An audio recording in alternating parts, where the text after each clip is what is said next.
So why are major tech conglomerates, I mean, we're talking massive companies, Yeah. paying bug bounty hunters up to $15,000 for a single vulnerability? Right. And the crazy part is it's a vulnerability that was originally caused by a developer just trying to save like $50 a month on an AWS bill. It's wild. Welcome to the deep dive. Today, we have a clear mission for you. We are going to deconstruct one of the quietest, most pervasive, and honestly financially devastating vulnerabilities on the internet today. Yeah, we're talking about the subdomain takeover via a dangling CME record. Exactly, and we've got a fantastic stack of sources to guide you through this. We're pulling from technical threat intelligence from Sensis and CSC, a really detailed security cheat sheet from OWASP, and this fascinating architectural breakdown by Prasad Bond called the empty lot exploit. That paradox you mentioned, the $15,000 bounty versus the $50 AWS bill, it's really the perfect entry point. Yeah, because if we apply like an organizational psychology lens here, maybe something similar to Adam Grant's analysis of workplace structures, you find this massive psychological tension right at the heart of the issue. Misaligned incentives, right? Exactly. Misaligned incentives. In a modern enterprise, your developers and engineers are incentivized by deployment speed and cost optimization. So their performance metrics are all about how fast they can stand up a new project and then how efficiently they can shut those cloud resources down when the project ends, right? Yeah. To save the company money. Right.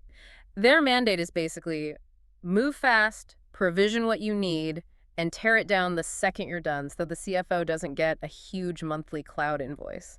Which makes sense from a business perspective. It does. But the security teams, well, they operate under a completely different paradigm. Their incentives are all tied to risk reduction, stability, maintaining strict visibility over the corporate perimeter. So you have this gap. Exactly, a massive gap. The gap between the rapid, sort of ephemeral infrastructure of the developers and the static control mechanisms of the security team.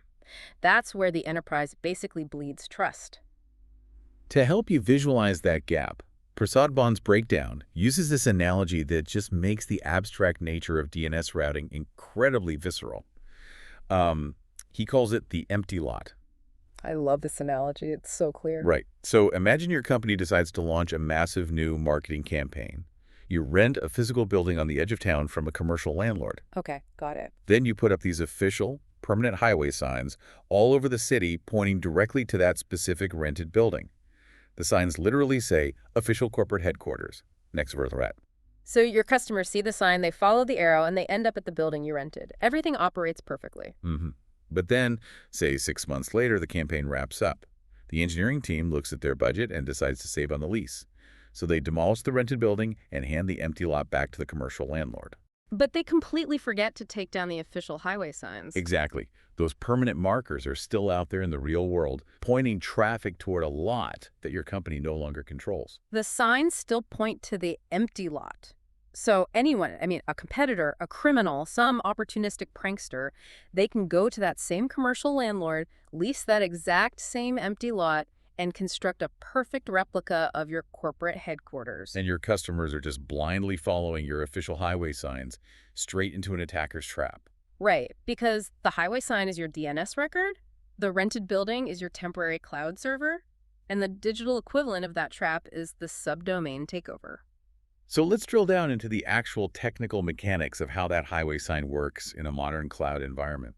Because we need to talk about the transition from, traditional on-premise IT to this decentralized cloud setup. Yeah, in the current landscape, an agile team doesn't submit a procurement ticket to buy a physical piece of hardware anymore. No, they just use a corporate card to spin up an Azure App Service or a Zendesk portal or an AWS S3 bucket in literally seconds. Right.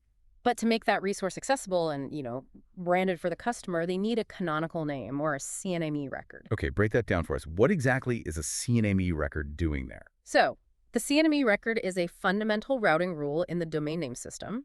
Inside the company's master DNS zone file, which is basically the authoritative directory for the entire corporate domain, a CNME record maps an official subdomain, like promo.enterprise.com, directly to the underlying third-party cloud infrastructure. Okay, so the record essentially says, hey, if a user's browser requests promo.enterprise.com, resolve this request to example promo.s3.amazonos aws.com. Exactly. The browser then seamlessly follows that chain to fetch the content from the AWS bucket.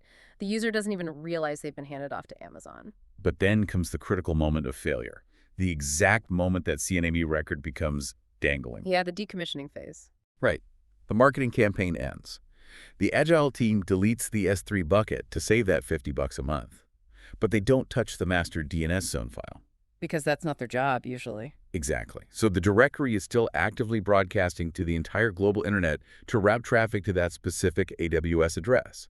But the enterprise just no longer owns that endpoint. The record is officially dangling. The organization's authoritative DNS is vouching for an endpoint over which they have absolutely zero administrative control. But wait, if I'm an engineer looking at this, my immediate assumption is going to be, well, if the AWS bucket is deleted, shouldn't the traffic just hit a dead end? You'd think so, yeah. I mean, the browser should just throw a server not found error or a blank page. Right. The infrastructure is gone. How does someone else step into that void and take it over? And that assumption right there is exactly why this vulnerability persists. It really requires understanding the specific architecture of multi-tenant cloud environments. Okay, how so? Well, when you provision an S3 bucket or a GitHub Pages site or a Shopify store, you are not renting a dedicated, isolated server.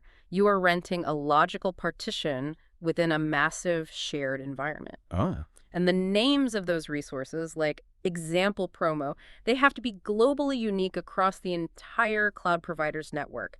And they are drawn from a shared public pool of identifiers. So the namespace isn't tied permanently to the corporate account. It's tied to the cloud provider's overarching registry. Yes.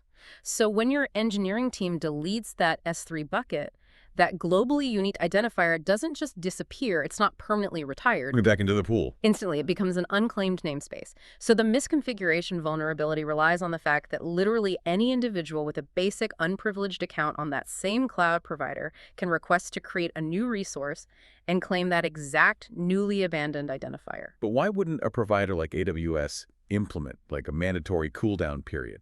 If an enterprise deletes a bucket, why doesn't AWS just lock that name for 90 days to prevent someone else from grabbing it? It seems like a massive architectural oversight, right? Yeah, it really does. Just throwing it back into the wild immediately. Well, AWS and other cloud providers, they operate on what's called a shared responsibility model. From their perspective, they don't know if you deleted the bucket because the project is over, or if you deleted it because you want to immediately recreate it in a different geographic region under a different internal account. Oh, I see. So they prioritize maximum flexibility for the developer. Exactly. AWS doesn't inherently know about your corporate DNS routing tables. They only know you relinquished the lease on the name. That makes sense from the provider's perspective, I guess, but man, it creates a massive race condition for the enterprise. It really does. And the OWASP security cheat sheet actually categorizes these cloud providers by risk level based on this exact mechanic. Right. They define high-risk providers as platforms like AWS Elastic Beanstalk or Azure App Service or Heroku. Because on those platforms, the moment the app is deleted, the namespace is instantly released and reclaimable by literally anyone. The attacker just has to click create before you realize your mistake. And then OWASP also identifies conditional risk providers. So places where exploitation requires overcoming some sort of architectural friction. Right. AWS CloudFront is a prime example of conditional risk. If a CloudFront distribution is deleted but the CNME remains in your DNS, an attacker might try to create a new distribution and add your domain as an alternate CNME. But they might run into some roadblocks. Exactly. Depending on the current state of AWS validation rules, they might need to prove domain ownership first. But the baseline truth remains consistent across all these providers. If an authoritative CNME points to a user-claimable namespace that happens to be empty, you are exposed. Which brings up a deeper organizational psychology issue if we go back to Adam Grant's style of thinking. If we know the architecture behaves this way, why do these abandoned records accumulate in such massive numbers? Why doesn't the person who deletes the server just delete the DNS record at the exact same time? It's a classic issue of fragmented access and hidden bottlenecks. The sources call these control point owners. So different teams owning different pieces of the puzzle. Right. The Agile developer owns the cloud billing account. They have the admin privileges to spin up and tear down servers in seconds via API. But the network administrator, or the core IT security team, they own the master DNS zone file. Systems like Route 53 or Cloudflare. Exactly. And these two entities do not automatically synchronize their state. The developer's workflow officially ends when the billing stops. Submitting a Jira ticket to network operations to remove a DNS record is viewed as administrative friction for a project that, in their mind, is already done. It's just a massive silo problem. But there's also a psychological barrier on the side of the network administrator, right? The sources call it the fear of the delete key. Oh, absolutely. If you look at a large enterprise that has been operating for a decade or two, their DNS zone file is basically an archaeological dig. Yeah, you've got thousands of records that have passed through different owners, different vendor integrations, shifting policies. You have an admin staring at a record called like epilegacy2018.enterprise.com. And that admin has absolutely no idea what that record actually routes to. And the cardinal rule of IT infrastructure is if you don't fully understand a system's dependencies, you do not turn it off. Right, because you might break something huge. Exactly. Administrators are terrified to delete legacy records because they fear breaking a piece of critical, undocumented infrastructure. Maybe that random subdomain is tied to a background service the finance team uses once a quarter. Or some old mobile app API that still has thousands of active users. Right. The perceived risk of causing an active, highly visible outage heavily outweighs the invisible risk of leaving a dead record alone. They are weighing the immediate pain of taking down a live service against the theoretical pain of an attacker finding it. But the data from the CSC research proves that calculation is deeply flawed. The numbers are staggering. They really are. When CSC analyzed over 440,000 DNS records across major organizations, they found that 21% of those records pointed to non-resolving content. And even more concerning, 63% showed error status codes like 404 not found or 502 bad gateway. Over 1/5 of enterprise DNS records are pointing to dead ends. I mean, this isn't some rare, sophisticated zero-day anomaly. It's a systemic failure of basic cyber hygiene across the entire corporate landscape. We have built digital infrastructure out of highly ephemeral, temporary cloud instances, but we treat the underlying DNS routing tables as if they are static, permanent artifacts. So let's walk you through the exact step-by-step nightmare scenario of how an attacker actually weaponizes this. We need to look at this from the adversary's perspective. Okay, let's do it. With millions of potential corporate subdomains out there, an attacker isn't manually typing URLs into a browser hoping to find a dead S3 bucket, right? How are they executing the discovery phase? The discovery phase relies entirely on automated distributed scanning. Attackers utilize sophisticated reconnaissance frameworks that continuously map the corporate perimeters of the internet. So they're building massive target lists. Exactly. They aggregate lists of subdomains using public certificate transparency logs, which basically record every TLS certificate ever issued. They use DNS brute forcing tools to guess common naming conventions. They scrape open source intelligence platforms.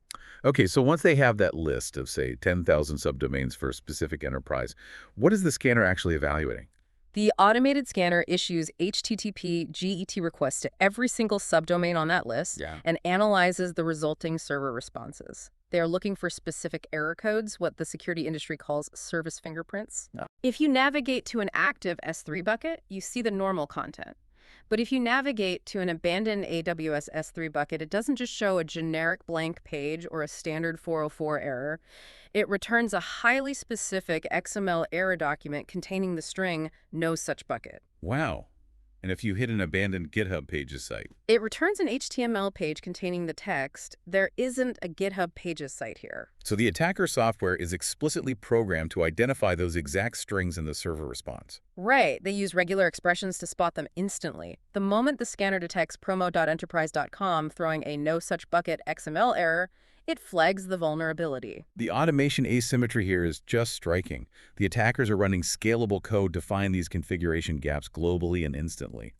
Meanwhile, organizations are relying on manual audits or just hoping a bug bounty researcher reports it before a threat actor exploits it. It's an incredibly uneven playing field. And once the scanner flags the vulnerability, the attacker moves right to the takeover phase. Which is shockingly simple, right? It really is. They log into their own AWS account, provision a new S3 bucket, and specifically name it to match the abandoned target.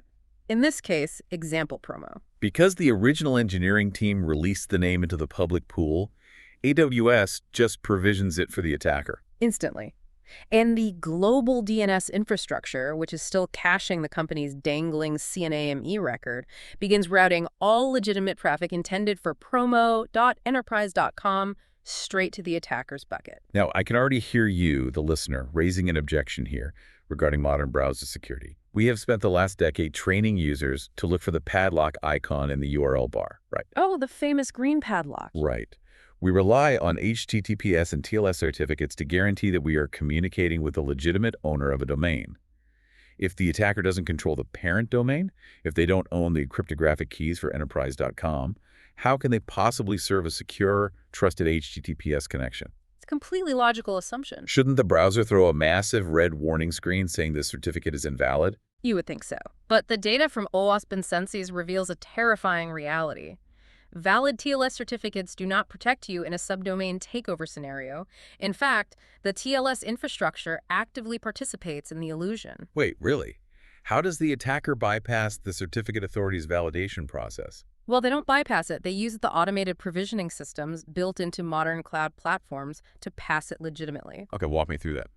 Consider how the ACME protocol works, the automated certificate management environment used by certificate authorities like Let's Encrypt. When the attacker claims the AWS Bucket or Heroku app, they can request the cloud provider to generate a TLS certificate for promo.enterprise.com. But the cloud provider needs to prove to the certificate authority that the requester actually controls that domain. Precisely. Yeah. And how does an HTTP 01 challenge work? The certificate authority tells the cloud provider, hey, place a specific randomized text token in a specific directory on the web server, usually a folder called .wellknown/acme challenge. Then, the certificate authority queries the DNS for promo.enterprise.com, follows the CNAME routing rule, and sends an HTTP request to that exact directory to look for the token.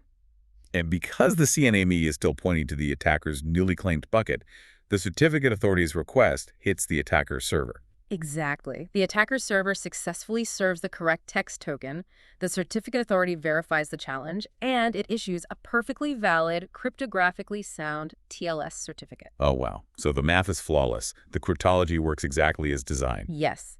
The browser checks the certificate, verifies it was issued by a trusted certificate authority, confirms the digital signature matches, and boom, it displays a reassuring green padlock. The browser is completely tricked because the mechanism verifies routing control, not corporate identity.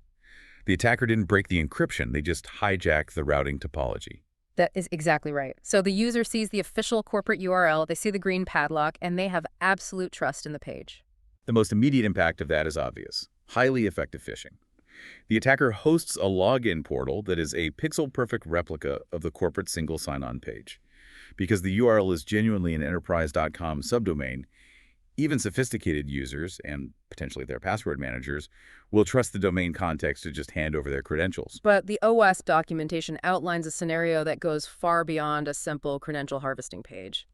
The true nightmare involves session hijacking and cookie abuse. Okay, this is where we need to examine how web browsers handle HTTP state mechanisms, specifically session cookies. Right.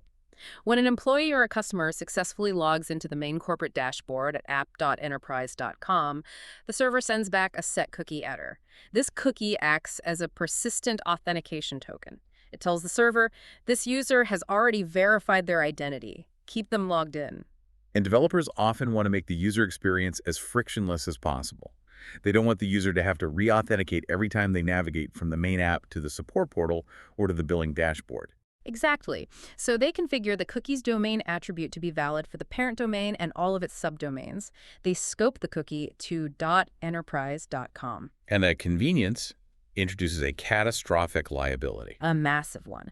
Because if a victim has an active, authenticated session on the main corporate application, and they are tricked, maybe via a targeted spear phishing email, into visiting the attacker's compromised subdomain at promo.enterprise.com, the victim's browser analyzes the URL. The browser sees that promo.enterprise.com is a subdomain of .enterprise.com. Right. And following the developer's explicit instructions, the browser automatically attaches the highly sensitive session cookie to the outbound HTTP request and sends it directly to the attacker's server. The browser willingly hands the keys to the castle to the attacker, simply because the attacker is occupying a house in the trusted neighborhood. Beautifully put. The attacker intercepts that session cookie from their server logs. They inject that exact cookie value into their own local browser session and instantly hijack the victim's active session on the main corporate application. Bypassing multi-factor authentication entirely. Yes. They never needed the victim's username or password or an SMS code. They simply rode the stolen authentication token straight through the front door of the primary infrastructure. And the blast radius doesn't even stop there. The sources discuss how subdomain takeovers completely undermine internal security architectures, specifically content security policies, or CSPs. Yeah, a content security policy is an HTTP response header that allows site administrators to declare approved sources of content that the browser is permitted to load. It's primarily designed to mitigate cross-site scripting or XSS attacks. But a common and honestly dangerous practice is for an organization to write a CSP rule that explicitly trusts any script hosted on star.enterprise.com. Right, they use a wildcard to avoid having to update the policy every time a new internal tool is launched. So if an attacker controls just one forgotten subdomain, even an obscure one like devtest2021.enterprise.com, they can host a malicious JavaScript payload on that compromised server. And if they can find an injection vector on the main corporate site, the company's own content security policy will explicitly instruct the browser to trust and execute the attacker's script. Why? Because it originates from a whitelisted wildcard domain. You are granting blanket trust to the entire namespace, completely forgetting that you abandoned a piece of it to an adversary. Exactly. And we also cannot overlook the implications for email routing. Oh, right. MX records. Yes. If the dangling DNS record is an MX record, a mail exchange record, the attacker isn't just taking over web traffic, they are intercepting the organization's incoming email. So if a legacy MX record points to an abandoned third-party mail filtering service and an attacker claims the tenant space, they can silently intercept password reset emails, internal corporate communications, highly sensitive data. And furthermore, they can use that email access to pass domain validation challenges from certificate authorities that rely on email verification, allowing them to mint unauthorized wildcard certificates for the entire enterprise domain. That is terrifying. It really is. We have established a pretty bleak reality here. We have.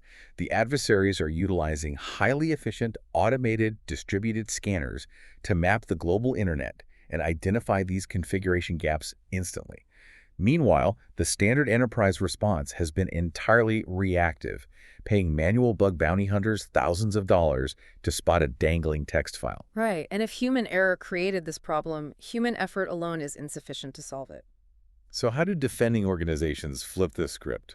Defenders must adopt the exact same approach as the attackers. Continuous, automated internet mapping. You cannot secure what you cannot see, and static spreadsheets are incapable of tracking ephemeral cloud infrastructure. This is where modern threat intelligence tools like Sensi's Attack Surface Management, or ASM, and CSC's DomainSec platform become really critical. They're designed to continuously eliminate these blind spots. Exactly. Let's dissect how this defense technology actually operates under the hood. How does a platform like Sensi's gain the visibility that the internal network administrator lacks? It basically functions by bridging the gap between the static internal DNS routing tables and the dynamic live reality of the public internet. Okay, how so? Well, these platforms require read-only API access to the client's authoritative DNS providers, systems like AWS Route 53, Cloudflare, or Azure DNS. The ASM tool continuously ingests the entire master list of the company's DNS records. It builds an internal map of every CNMA record and MX record the enterprise owns. Okay, so it has the authoritative map from the internal perspective. Right. Step 2 is actively observing the external territory. A platform like Sensi's is already continuously scanning and mapping the entire public IPv4 and IPv6 space. None that the attackers do. Yep. It issues millions of HTTP requests globally every single day, categorizing server responses, TLS certificates, software versions. The defense tool then automatically cross-references the client's static internal map against that live internet telemetry. I see. It selects a CNAME from the ingested zone file, resolves the endpoint, and then analyzes the live HTTP response coming back from that specific address. So if the ASM tool analyzes the internal zone file, sees a CNME pointing to an AWS bucket, and then cross-references that against its live internet scan data and sees the endpoint returning a 404 no such bucket XML error. It instantly recognizes the exact same service fingerprint the attacker's scanner is looking for. Wow. And because the ASM tool's internal logic knows that a 404 on an S3 endpoint indicates a claimable third-party namespace, it generates an immediate high-priority alert. It notifies the security team. Dangling DNS detected on promo.enterprise.com. The resource is currently unclaimed. High risk of immediate takeover. If we view this through James Clear's concepts from his book Atomic Habits, it is a profound shift in operational philosophy. Clear argues that relying on human willpower or memory to perform a routine chore is a guaranteed path to failure. Absolutely. The secret to building a resilient habit is environmental design. Architecting the system so that the correct action requires the least amount of effort and errors become impossible to ignore. By integrating automated mapping data via an API, you are replacing a manual, easily forgotten administrative chore with an automated environmental system. One that catches the infrastructure drift before a human even has to think about it. It is the ultimate operationalization of defense. You are continuously synchronizing the state of your ephemeral cloud infrastructure with the state of your permanent routing tables. Utilizing persistent, automated verification rather than relying on an engineer's memory to submit a JIRA ticket. Exactly. Automation and enterprise-grade ASM platforms are definitely the gold standard. But what if a team doesn't have the immediate budget for a major platform integration? What if you're an engineer listening to this right now and you want a practical, immediate action plan you can execute this afternoon to audit your attack surface? Well, the sources outline a very specific 48-hour actionable validation signal. You don't need a massive budget to validate your immediate risk posture. You just need a foundational understanding of scripting and network requests. Okay, let's break down the mechanics of how a team can manually script this audit. The 48-hour validation signal is basically a mechanical test of your external attack surface. Step 1. You write a lightweight script, maybe in Python, to query your organization's authoritative DNS zone file via your provider's API. You extract every single CNAME record into an array. So you essentially build your own localized map of every highway sign the company owns? Step 2.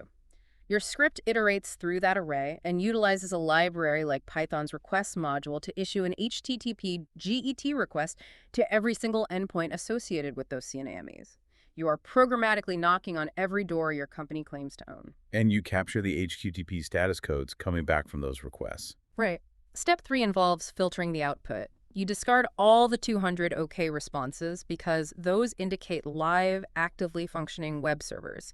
You are specifically filtering the output to isolate 404 not found, 502 bad gateway, or NX domain errors. Which leaves you with a condensed list of dead endpoints. Yeah. The empty lots. Exactly. But a 404 error doesn't automatically mean the domain is vulnerable to take over, right? I mean, it might just mean the server is temporarily misconfigured or offline. Which brings us to the final critical step. You cross-reference that filtered list of dead endpoints against your active cloud billing instances. You query the AWS or Azure billing APIs. If your script identifies a CNAME returning a 404 error, and there is no corresponding active billing instance for that specific resource in your cloud accounts, you have positively identified a dangling vulnerability. The DNS points to a cloud provider, but you aren't paying for the resource. That is an immediate remediation priority. Finding the existing vulnerabilities is vital, but it is fundamentally a reactive measure. We have to address the root cause and stop engineering teams from creating these configuration gaps in the first place. Yes, we need to fix the process. Which leads us back to the James Clear approach to organizational habits, specifically the decommissioning process. The OASP cheat sheet details a highly specific, multi-step offboarding procedure. And it frames this not merely as a technical fix, but as a rigid organizational habit that must be embedded into the CI/CD pipeline. Right. So why does the standard decommissioning process fail so consistently today? It fails because of a critical flaw in the order of operations. The incorrect way to decommission a project, which happens to be the default behavior for most development teams, is to delete the cloud resource first to immediately stop the billing meter, and then assume someone will eventually update the DNS routing tables. You are demolishing the building but leaving the highway signs up. Exactly. This sequence creates an immediate exploitable window of vulnerability that persists from the moment the server is deleted until the moment the DNS record is finally purged. So what is the mathematically correct order of operations? Step 1. redirect the traffic or serve a graceful maintenance page. You do not simply terminate the server. You configure the application layer to return an HTTP 301 redirect pointing users back to the main corporate homepage, or you serve a static maintenance page. Which ensures a seamless user experience, prevents broken links, and maintains the integrity of your incoming traffic. Step 2 involves the routing layer. You remove the DNS record pointing to the resource. The network administrator accesses the master zone file and deletes the dangling CNAME.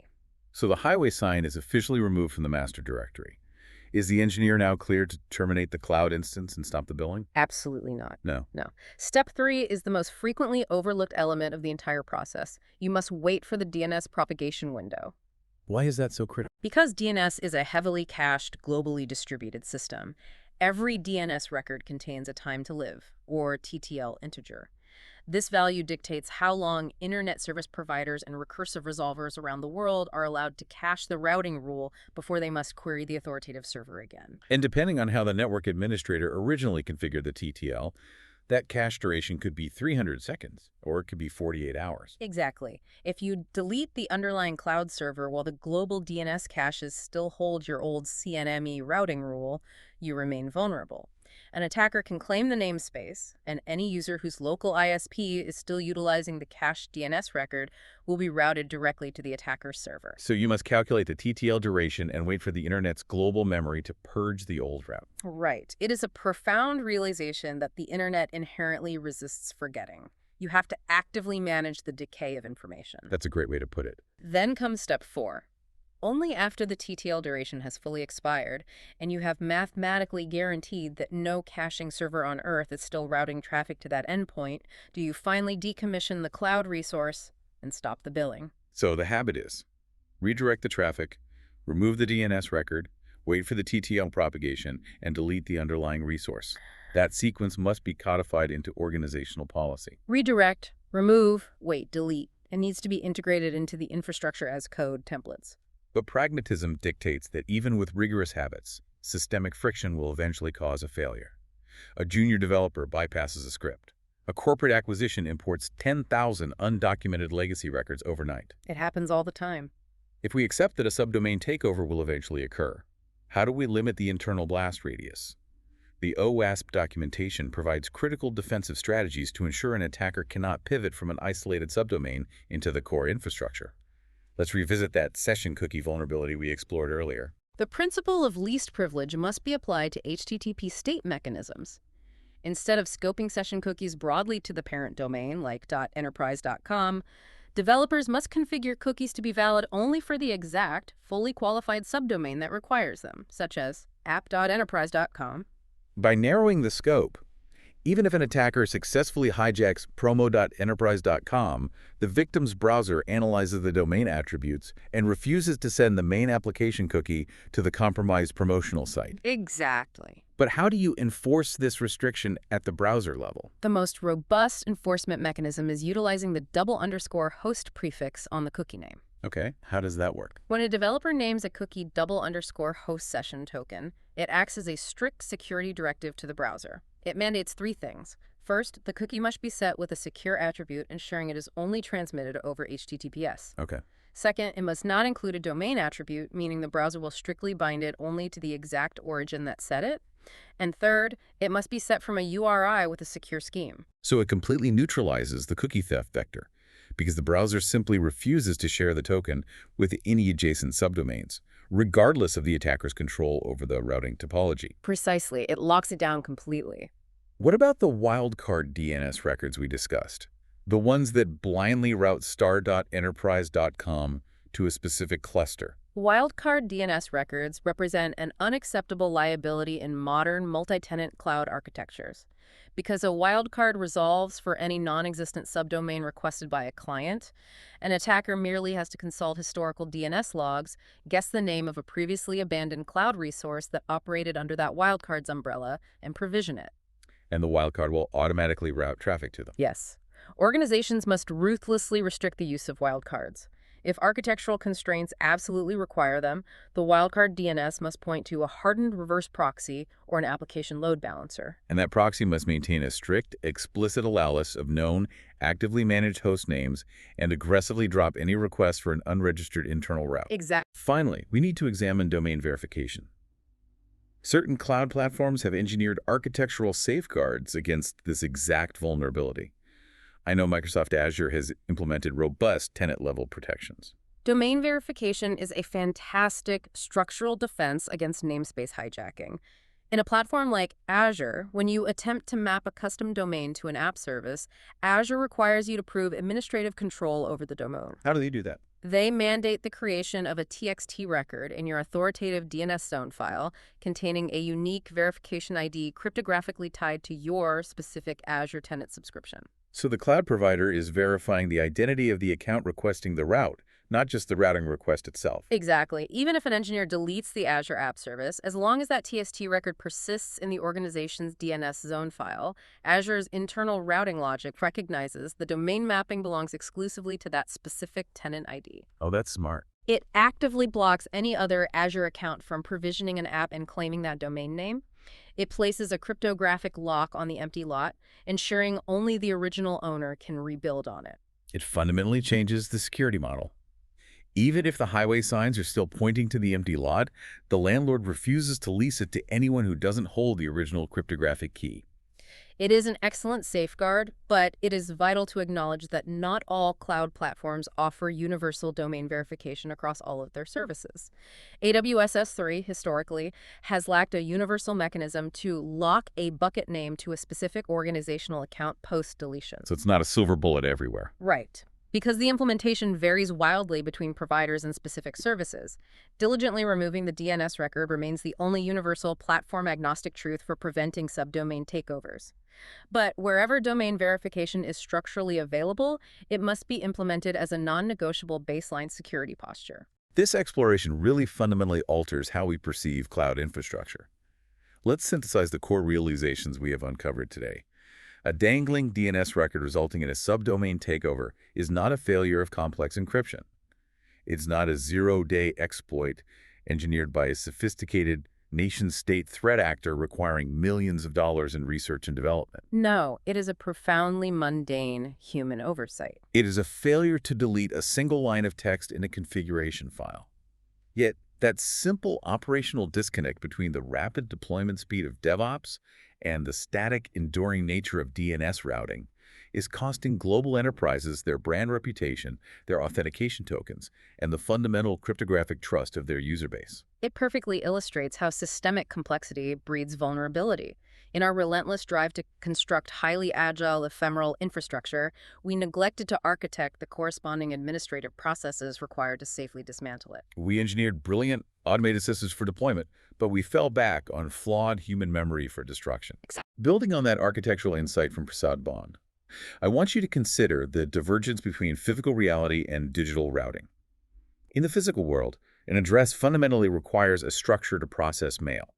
You cannot deliver a package to a house that has been demolished. Right. But in the digital ecosystem, the concept of routing is entirely decoupled from the concept of identity.